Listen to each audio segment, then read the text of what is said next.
The Galactic Military Academy buzzed with nervous energy as cadets from 17 different species filed into the combat tactics classroom. The room itself was a marvel of engineering, with adjustable seating to accommodate everything from the towering Zephyrians to the compact Vortani. Holographic displays lined the walls showing famous battles from across the galaxy. Sarah Chen slipped through the door, just as the warning chime sounded. She made her way to the back row, choosing a seat in the corner where she could observe without drawing attention. At 19, she was younger than most of her classmates, and as one of only 3 humans in the entire academy, she had learned the value of staying invisible. The other cadets barely glanced her way. To them, humans were a curiosity at best. Earth had only joined the Galactic Federation 5 years ago, and most species still considered them primitive. Their technology was outdated, their military tactics crude, and their physical capabilities laughably weak compared to the enhanced warriors of more advanced civilizations. "Look at the little Terran," whispered Kralex, a massive Brutonian whose scales gleamed under the artificial lights. His voice carried easily across the room, meant to be heard. "I heard they still use projectile weapons on their homeworld." A few other cadets chuckled. Sarah kept her eyes forward, her expression neutral. She had heard worse during her 6 months at the academy. The Brutonian species was known for their strength and aggression, standing nearly 8 feet tall with natural armor plating and claws that could tear through steel. Kralex was typical of his kind, believing that might made right. "I wonder why the Federation even bothers with them," added Velix, a serpentine Nagan whose forearms were currently folded in a gesture of disdain. "Their planet has no strategic value, their resources are common, and their military is a joke." Sarah's jaw tightened slightly, but she remained silent. She thought of Earth, of the blue skies and green forests that these aliens would never understand. She thought of her brother Marcus, who had died defending a refugee camp during the border wars, using nothing but courage and an old rifle against impossible odds. The classroom door hissed open, and Instructor Vextar entered with his characteristic swagger. The Catherian was a legend in the Federation military, having commanded fleets in 3 major conflicts. His exoskeleton was scarred from countless battles, and his compound eyes could track multiple targets simultaneously. He was also notorious for his harsh training methods and his particular dislike of species he deemed inferior. "Cadets." Vextar's voice resonated through the room with authority. "Today we discuss the art of tactical superiority, how advanced species maintain dominance over primitive worlds." Sarah's hands clenched in her lap, but she kept her expression blank. She had learned to hide her emotions well during her time here. Vextar activated the central holographic display, showing a 3-dimensional battlefield. "Consider this scenario. A technologically superior force encounters resistance from a backward planet. What is the most efficient method of pacification?" Hands shot up around the room. Vextar pointed to Kralex. "Orbital bombardment," the Brutonian said confidently. "Destroy their infrastructure from space. They cannot fight what they cannot reach." "Acceptable," Vextar nodded, though wasteful of resources. "Other suggestions?" A Crystalian named Zephia raised her translucent arm. "Bioweapons. Target their specific genetic makeup. Clean and efficient, better. Yes, the weak should be eliminated with minimal effort." Vextar's mandibles clicked in approval. "What other methods might we employ against a species like, say, the Terrans?" The question hung in the air like a challenge. Sarah felt every eye in the room turn toward her, but she kept staring straight ahead, her breathing steady and controlled. "EMP strikes to disable their primitive electronics," suggested a Vortani cadet. "Psychological warfare," added another. "Broadcast their inevitable defeat. Most primitive species surrender when they realize resistance is futile." Vextar moved closer to Sarah's section of the room, his compound eyes glittering with malicious amusement. "Interesting theories. But what about economic strangulation? Block their trade routes, cut off their supply lines, starve them into submission." Sarah's grandfather had told her stories about the old wars on Earth, about sieges that lasted months and civilians who died of hunger while soldiers fought on with empty bellies. The casual way these beings discussed such tactics made her sick. "Of course," Vextar continued, now standing directly in front of the back row, "some might argue that primitive species have certain advantages. Desperation can make even the weakest creature dangerous." A few cadets laughed at what they assumed was a joke, but that is nonsense. Vextar's voice grew louder. Desperation is merely fear dressed up as courage. Primitive species are predictable in their panic. They make emotional decisions rather than logical ones. They sacrifice themselves for meaningless concepts like honor or duty. Sarah's knuckles were white now, but she forced herself to remain still. She thought of Marcus again, of the medal that arrived with his body, of the letter from his commanding officer describing how her brother had held a position for 6 hours against overwhelming odds to evacuate civilians. Take the Terrans. For example, Vextar was enjoying himself now. They speak of bravery, but what is brave about throwing lives away in hopeless battles? They celebrate their heroes, but heroes are simply those too stupid to retreat when they should. The words cut deep, but Sarah had endured worse. What bothered her more was the eager nodding of her classmates, the way they absorbed these lessons about the disposability of lesser species. Their entire military doctrine is based on outdated notions of individual sacrifice. Vextar continued. They train their soldiers to die for each other rather than to think strategically. It is perhaps the most inefficient system imaginable. A Catherian cadet raised his arm. Instructor, why does the Federation allow such species into the Academy at all? Vextar's mandibles clicked again. An excellent question, Cadet Zixmal. Perhaps it is useful to keep one or two around as examples. After all, how better to demonstrate superior tactics than to have inferior minds present for comparison? The room erupted in laughter. Sarah felt heat rising in her cheeks, but she kept her expression neutral. She had made it this far by being invisible. By letting the insults slide off her like water, she could endure this too. But as Vextar turned back to his holographic display, preparing to continue the lesson, something deep inside Sarah began to shift. The quiet voice that had kept her calm for months was growing tired of silence. Vextar manipulated the holographic display, zooming in on a particular section of the battlefield. The simulation showed a fortified position under siege with defenders clearly outgunned and outnumbered. Observe this scenario, the instructor announced. A primitive force attempts to hold an indefensible position. What tactical errors do you identify? Several hands rose. Vextar pointed to a tall Etherian whose gossamer wings shimmered behind her translucent body. They have insufficient firepower to cover all approaches, she said in her melodic voice. A basic pincer movement would overwhelm them in minutes. Correct. And their equipment? Obsolete projectile weapons against energy shields, added Kralex. They might as well throw rocks. More laughter rippled through the classroom. Sarah watched the simulation, noting details that her classmates missed. The defending force had positioned themselves to protect something behind their lines, not to maximize their tactical advantage. They were buying time, not trying to win.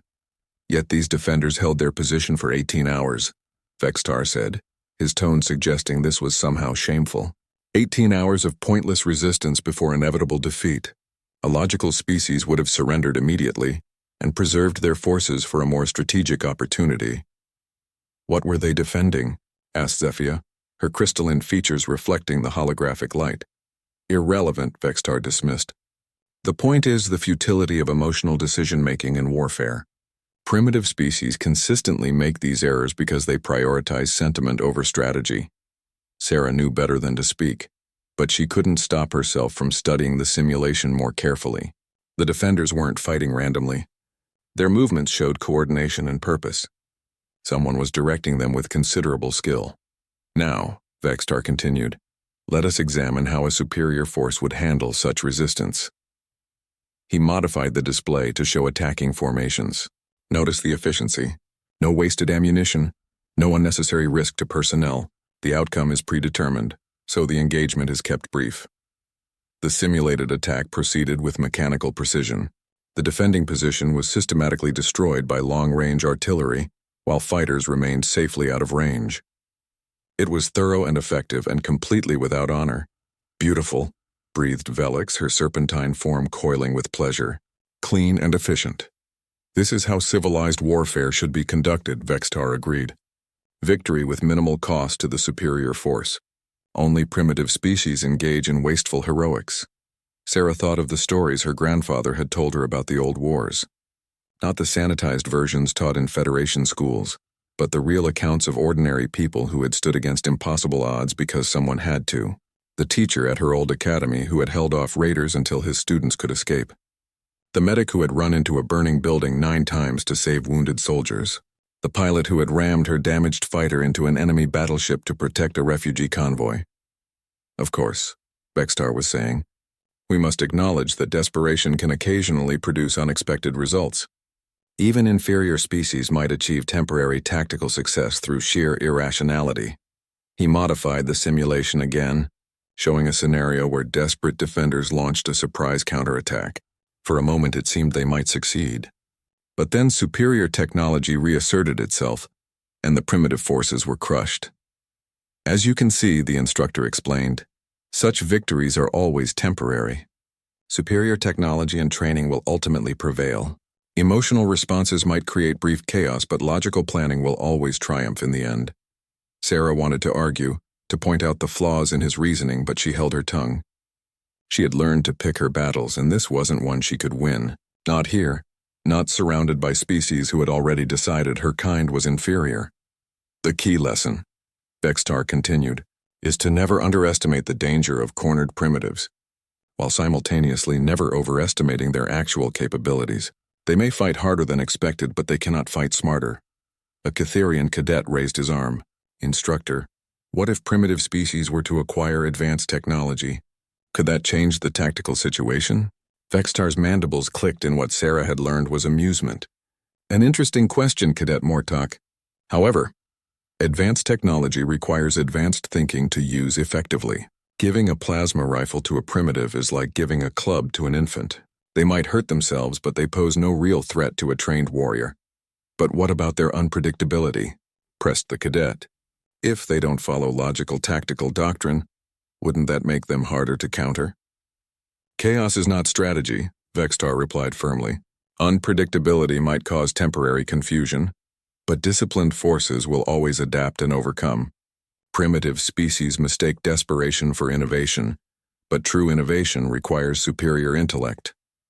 Sarah had been taking notes like all the other cadets, but her hand had stopped moving. She was thinking about the simulation, about the defenders who had held for 18 hours. There was something Vextar wasn't telling them, some detail he had left out. Now then, the instructor said, his attention shifting back to the holographic display. Let us examine specific examples of primitive tactical failures. I have compiled footage from actual engagements involving various inferior species.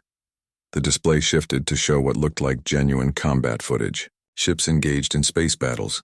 Ground forces clashing on alien worlds. Sarah recognized the distinctive design of human vessels in several clips, though they were heavily outnumbered in every case. Observe this engagement. Vextar highlighted a particular sequence. Terran forces attempting to defend a supply convoy. Notice how they position themselves between the attackers and the cargo ships, rather than using the cargo vessels as shields. Sarah's hands clenched involuntarily. Those weren't just ships on the display. Those were people, humans, who had died protecting others. She could see the deliberate sacrifice in their movements, the way they drew fire away from the more vulnerable targets. Tactically absurd, declared Kralex. They're throwing away their lives for cargo that could be replaced. Not cargo, Velix corrected, studying the display more carefully. Those appear to be civilian evacuation ships. Even more illogical, Vextar said with satisfaction. They prioritize the survival of non-combatants over military effectiveness. Such thinking ensures their defeat before the battle even begins. Sarah felt something cold settling in her chest. These beings spoke of her people like they were laboratory specimens, interesting only for their failures. They couldn't comprehend that those tactical errors were actually choices, conscious decisions to protect the innocent even at the cost of military advantage. The Terrans lost 60% of their escort force in this engagement, Vextar continued. A competent commander would have saved those ships and used them in a more strategic deployment elsewhere. What happened to the evacuation convoy? Sarah found herself asking before she could stop the words. The classroom fell silent. Every eye turned toward her, and she realized she had broken the invisible rule that had kept her safe for months. Primitives were supposed to listen, not question. Vextar's compound eyes focused on her with predatory intensity. I beg your pardon, Cadet Chen? Sarah swallowed hard but forced herself to meet his gaze. The civilian ships. Did they escape? That is irrelevant to the tactical analysis, Vextar replied coldly. We are studying military efficiency, not emotional outcomes. But Sarah could see the answer in his evasion. The convoy had escaped. Those human ships had given their lives, and it had worked. The silence stretched across the classroom like a taut wire. Vextar's compound eyes remained fixed on Sarah, and she could feel the weight of his attention pressing down on her. Around the room, her classmates shifted uncomfortably, sensing the tension but not understanding its source. The fate of civilians is not a military concern, Vextar said finally, his voice carrying a dangerous edge. Efficient commanders focus on preserving combat assets, not protecting irrelevant population units. Sarah felt her carefully maintained composure beginning to crack. Those population units were families, children, people who couldn't defend themselves.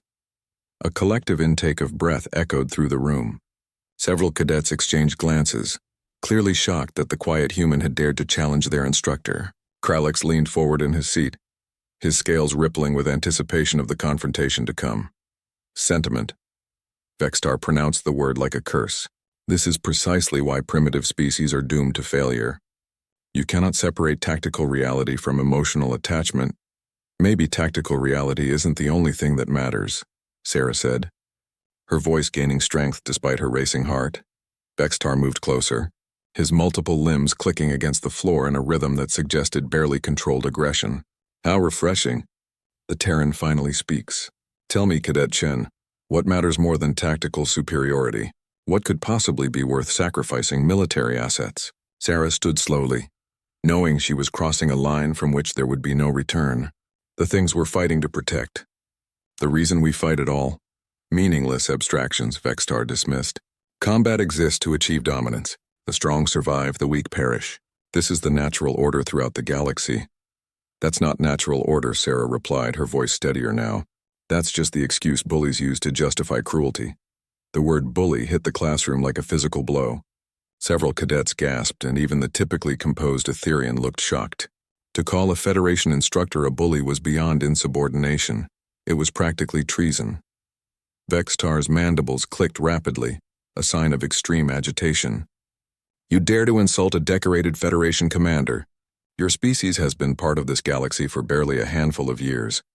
Yet you presume to lecture your superiors on military doctrine. I'm not lecturing anyone on military doctrine, Sarah said, taking a step forward. I'm talking about basic decency, something that doesn't require advanced technology or superior firepower. Decency is a luxury afforded to those with the strength to enforce it. Vextar snarled. Your precious human heroes are remembered only because someone stronger allowed them to be remembered.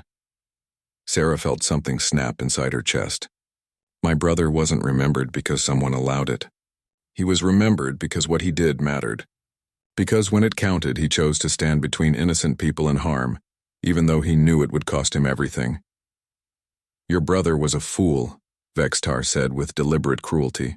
A genetic dead end who threw away his life for strangers who will never know his name.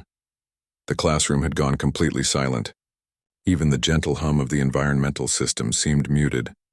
Sarah could feel tears threatening, but she forced them back. She wouldn't give Vextar the satisfaction of seeing her break.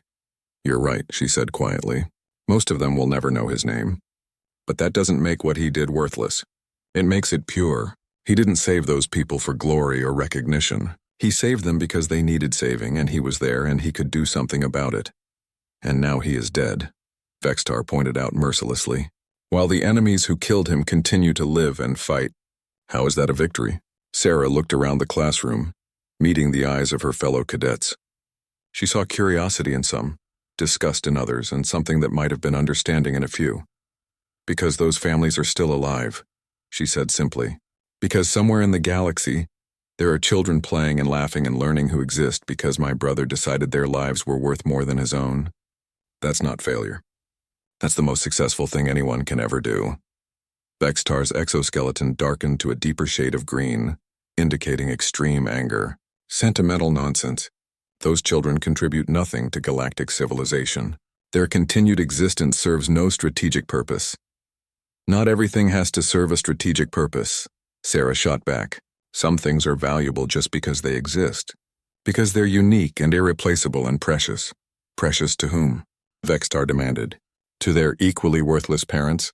To their primitive species that offers nothing to the galaxy but backwards thinking and emotional instability? Sarah's hands were shaking now, but not with fear, with fury.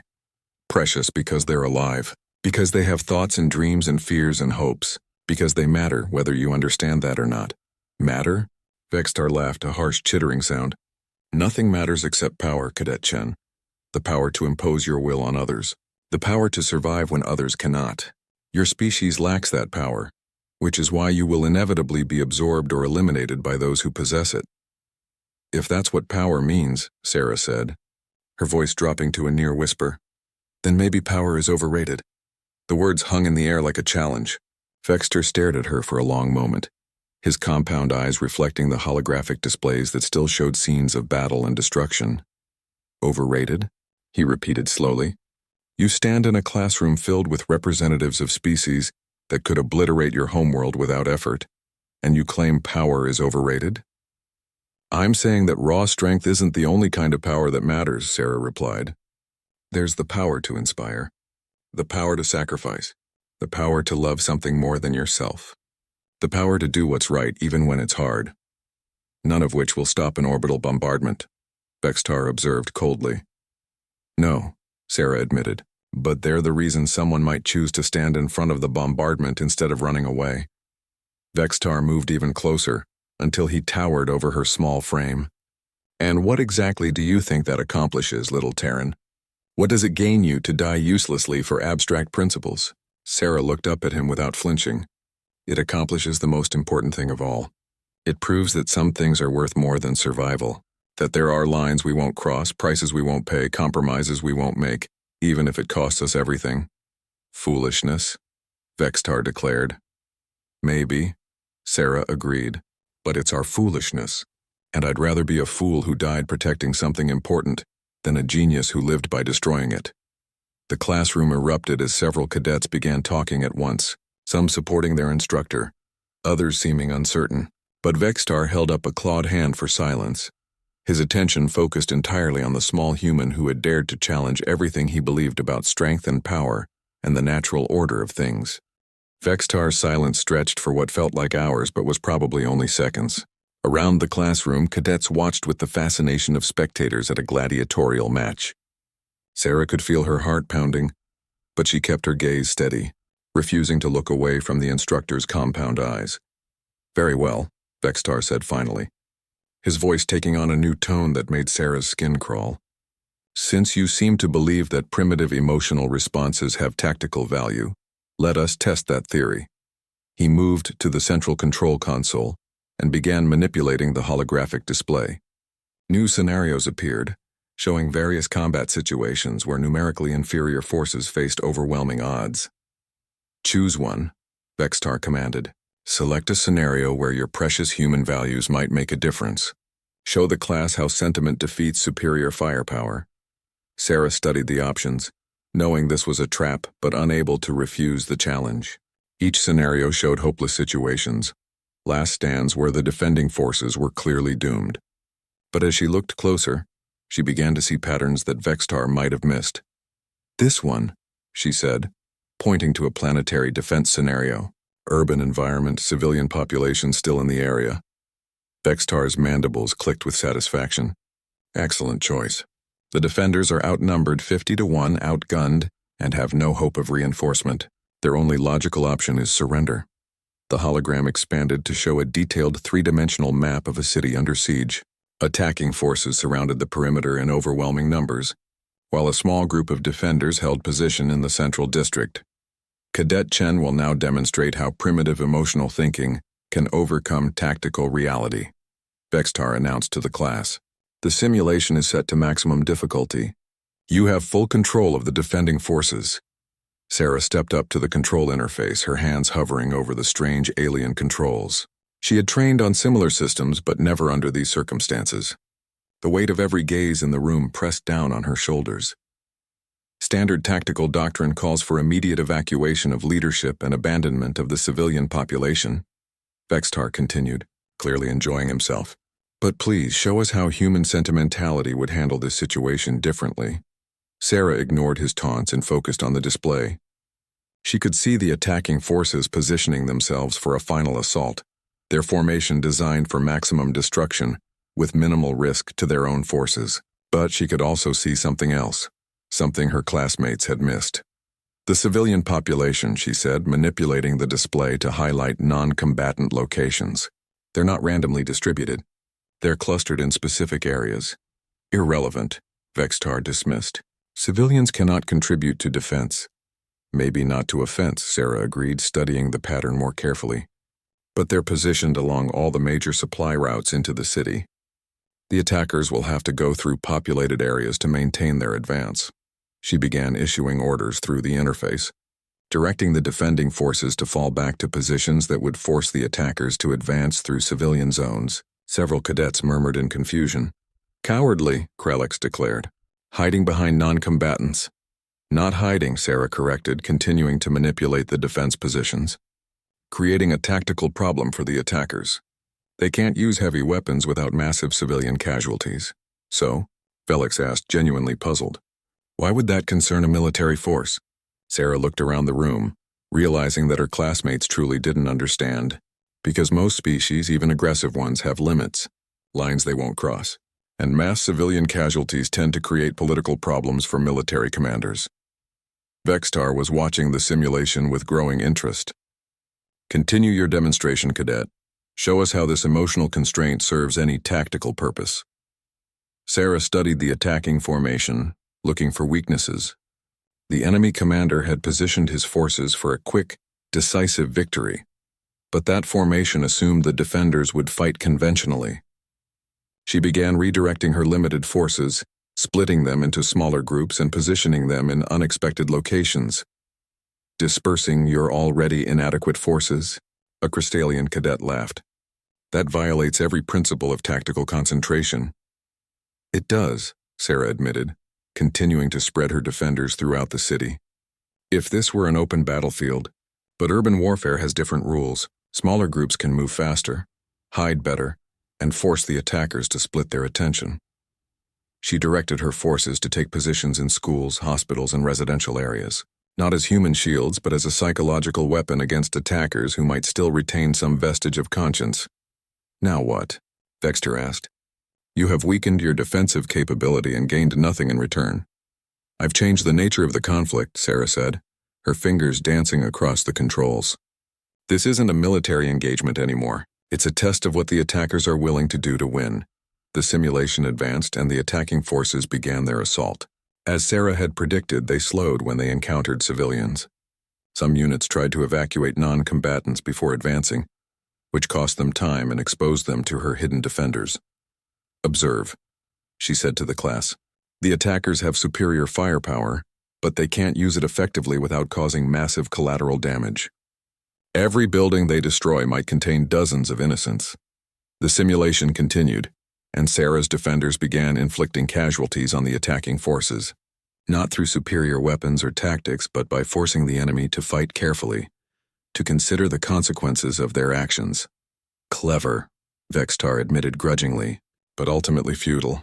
Eventually, the attackers will overcome their inhibitions and use whatever force is necessary. Maybe, Sarah agreed, but by then the whole galaxy will be watching. And when it's over, everyone will know exactly what kind of beings they really are. She continued maneuvering her forces, using hit-and-run tactics in the urban environment to maximum advantage.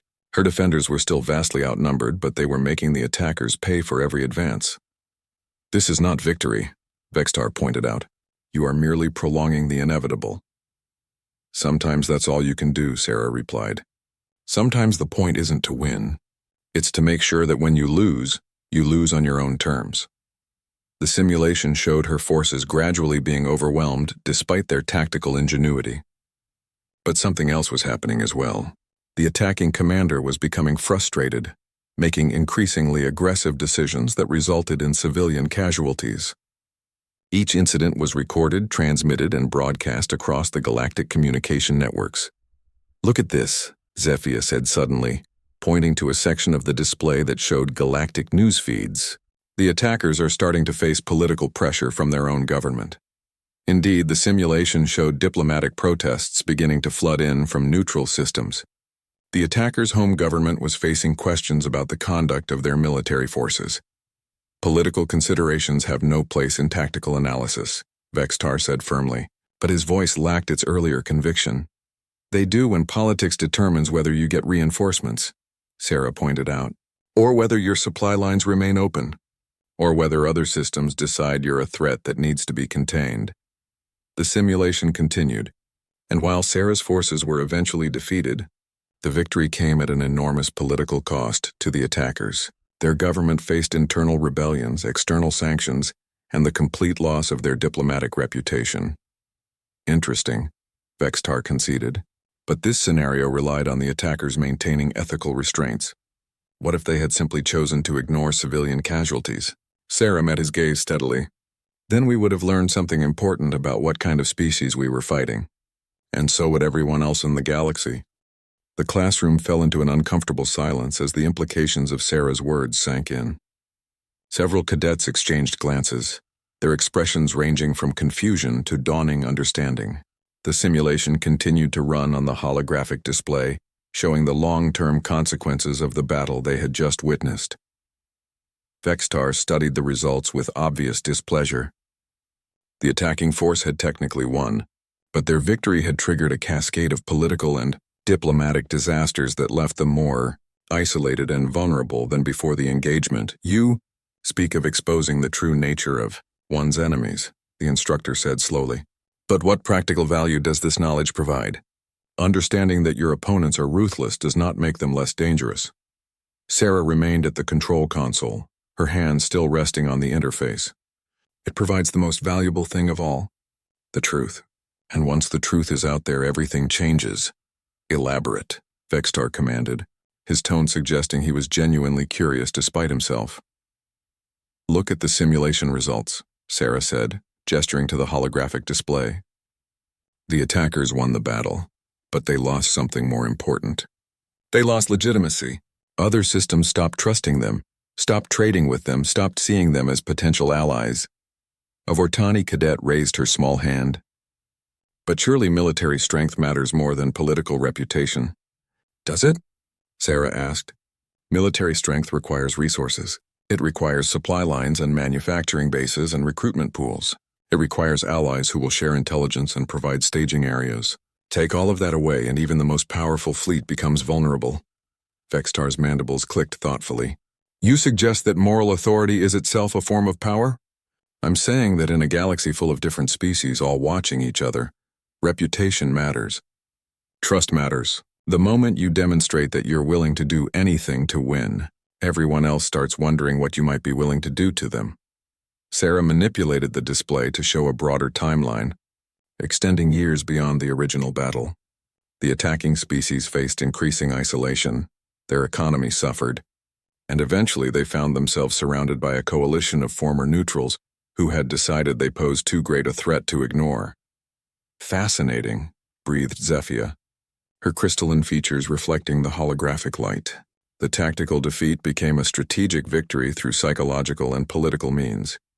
But this relies on other species maintaining ethical standards, Kralex objected.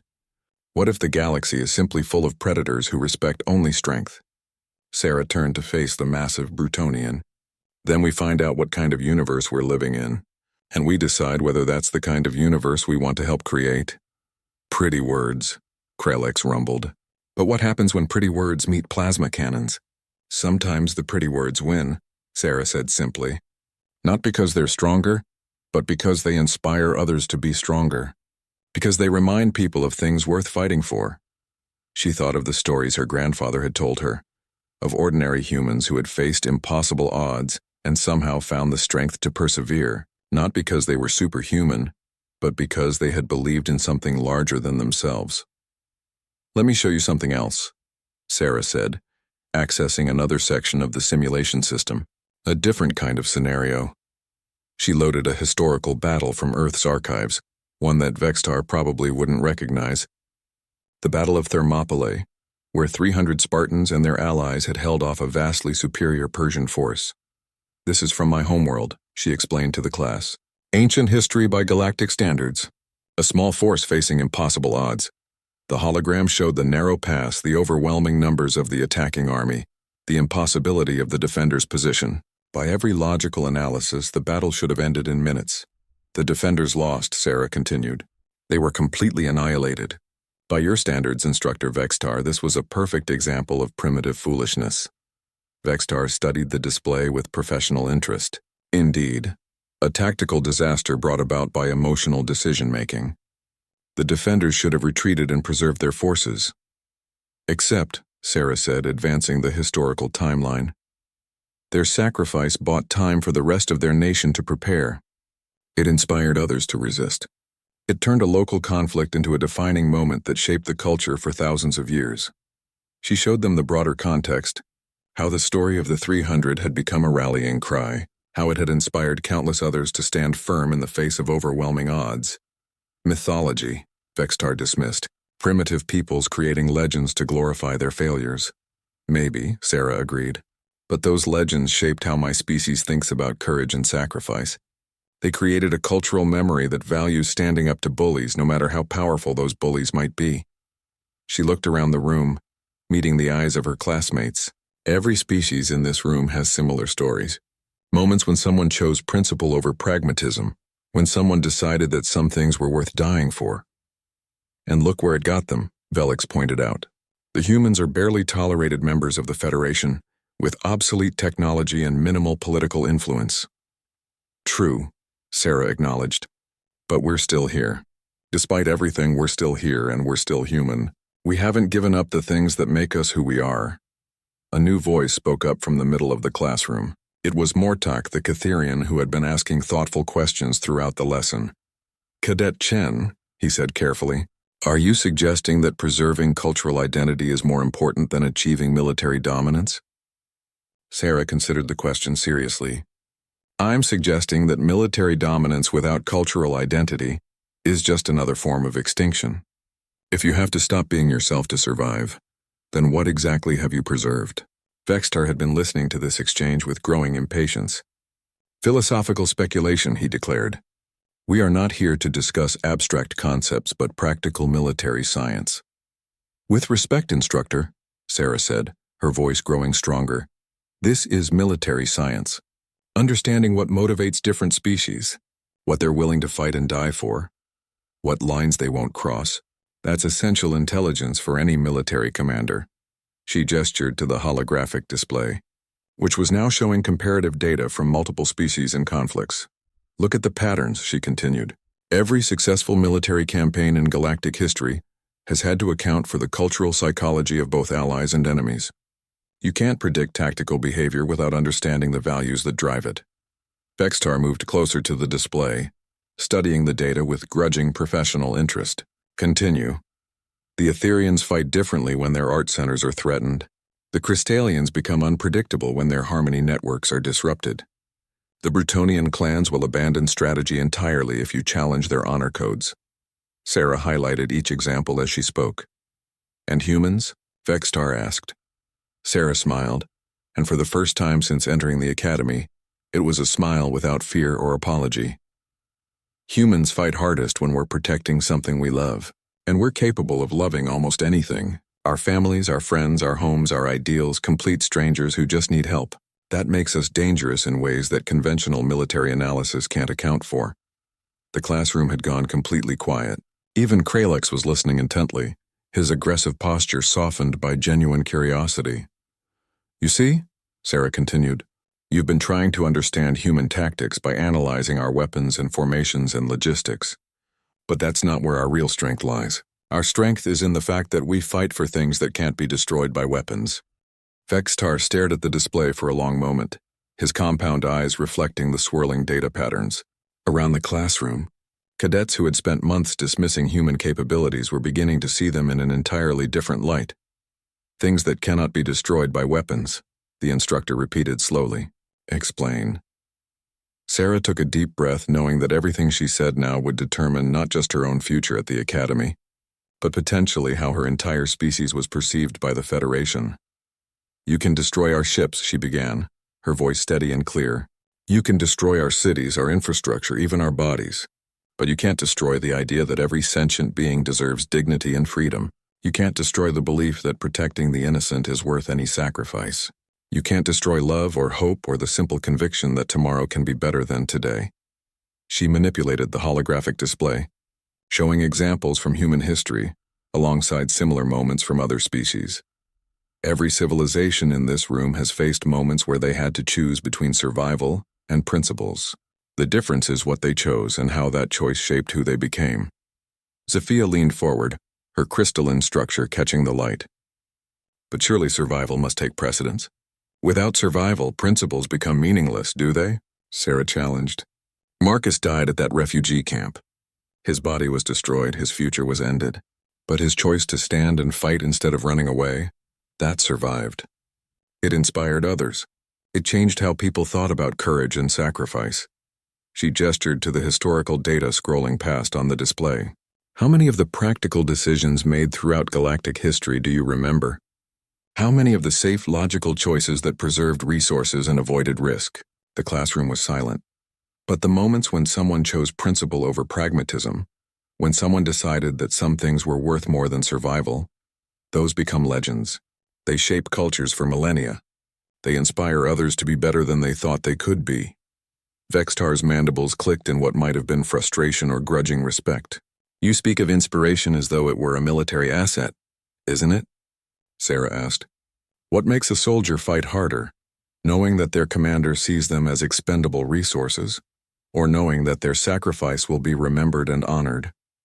What makes a population more likely to resist occupation, fear of punishment, or belief in the righteousness of their cause? She pulled up Federation military records showing comparative effectiveness of different units and commanders.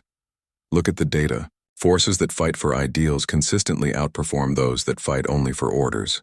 Commanders who inspire loyalty achieve better results than those who rule through fear. Even your own military recognizes this, even if it doesn't want to admit it. Mortak raised his arm. But Cadet Chen, how do you measure the tactical value of inspiration? How do you quantify hope? Sarah smiled at the thoughtful Catherian. By the results it produces. By the extra kilometer a soldier will march when they believe in their mission. By the last stand that buys crucial time for evacuations. By the enemy who surrenders because they've been treated with dignity and realizes they're fighting for the wrong side. She accessed another section of the historical database, showing conflicts where supposedly superior forces had been defeated by enemies who were fighting for their homes, their families, their freedom. Human military doctrine isn't about having the best weapons or the most sophisticated tactics, she continued. It's about creating the conditions where ordinary people can do extraordinary things, where someone like my brother can hold a position against impossible odds because he knows that behind him are children who need to live. Vextar was studying the data with intense concentration. These examples show anomalous results, statistical outliers that prove little about general tactical principles. Do they? Sarah challenged. Or do they show what happens when you underestimate the power of fighting for something you truly believe in?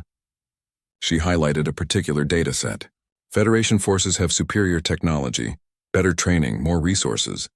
But in conflicts where they're seen as occupiers or aggressors, they consistently perform below expectations. Why? Several cadets offered theories, but Sarah continued before they could elaborate.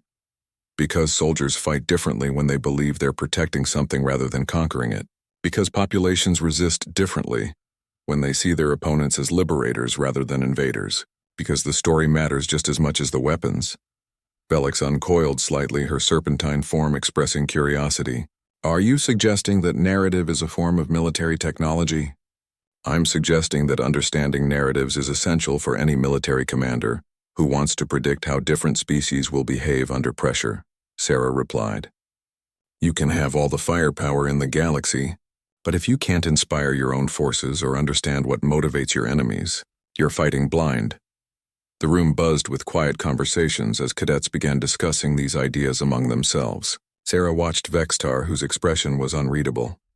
Interesting theories, the instructor said finally, but theories must be tested against reality.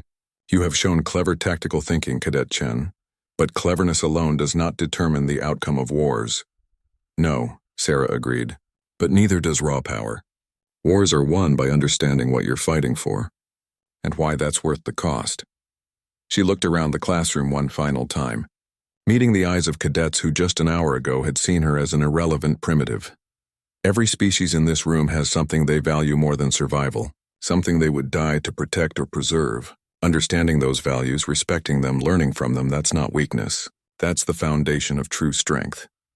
Vexitar deactivated the holographic display, and the classroom lights brightened to normal levels. The spell of the moment was broken, but something fundamental had changed in the atmosphere of the room. Class dismissed, the instructor announced. Review the tactical scenarios we discussed today. Pay particular attention to the psychological factors that influenced battlefield outcomes. As cadets began filing out, Sarah gathered her belongings slowly. She had revealed herself today, shown her classmates and instructor exactly what she believed and why. There would be consequences, she knew. But for the first time since arriving at the academy, she felt like she could breathe freely. Cadet Chen, Vextar's voice stopped her at the door. A moment, Sarah turned back, expecting punishment or dismissal. Instead, she found the instructor studying her with what might have been respect. Your analysis today was unconventional, he said carefully, but not without merit. The Federation could benefit from officers who understand the psychological dimensions of warfare. Thank you, sir. However, Vextar continued, you should understand that not all of your instructors will appreciate such challenges to established doctrine. Be careful how you apply these insights in other classes. Sarah nodded. I understand, sir, but I won't apologize for believing that all sentient beings deserve to be treated with dignity. Vexitar's mandibles clicked once, a sound that might have been amusement. I would not expect you to, Cadet Chen. Dismissed. As Sarah walked through the corridors of the academy, she noticed something different. Other cadets nodded respectfully as she passed. A few even smiled. Word of her confrontation with Vextar was already spreading, and with it, a new understanding of what humans brought to the galactic community.